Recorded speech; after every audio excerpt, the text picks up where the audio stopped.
ഇതിന്റെ പകുതിയെ സാധാരണ വെള്ളം ഒഴുകല്ലോ.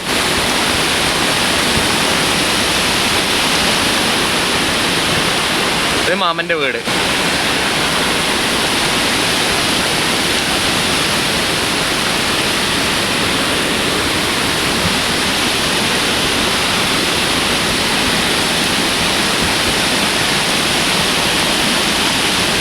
സംസ്ഥാനത്ത് എല്ലാ ജില്ലകളിലും കനത്ത മഴ തുടരുകയാണ്.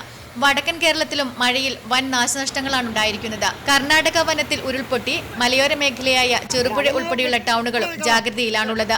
കാര്യങ്കോട് പുഴയിൽ ജലനിരപ്പ് ഉയർന്നിട്ടുണ്ട്. ജാഗ്രത പാലിക്കാൻ അധികൃതർ നിർദ്ദേശം നൽകി. ചെറുപുഴ കോഴിച്ചാൽ റൂട്ടിൽ ഉമയഞ്ചാൽ പാലം വെള്ളത്തിൽ മുങ്ങി. ഈസ്റ്റ് എളേരി വെസ്റ്റ് എളേരി പഞ്ചായത്തുകളിലും ചെറുപുഴ പഞ്ചായത്തിലും ജാഗ്രത പാലിക്കാൻ അധികൃതർ നിർദ്ദേശം നൽകിയിട്ടുണ്ട്.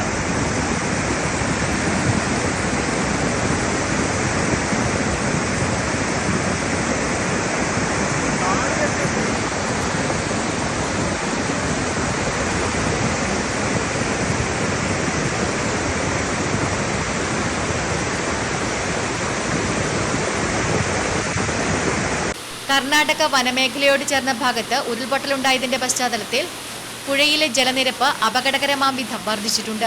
പുഴയിലൂടെയുള്ള റാഫ്റ്റിംഗ്, കയാക്കിംഗ് തുടങ്ങിയ മുഴുവൻ പ്രവർത്തനങ്ങളും അടിയന്തരമായി നിർത്തിവെക്കണമെന്നും ജനങ്ങൾ ജാഗ്രത പാലിക്കുകയും പുഴയുടെ അരികിൽ പോകാതിരിക്കുകയും ചെയ്യണമെന്നും ചെറുപുഴ ഗ്രാമപഞ്ചായത്ത് അടിയന്തര ജാഗ്രതാ നിർദ്ദേശം നൽകിയിട്ടുണ്ട്.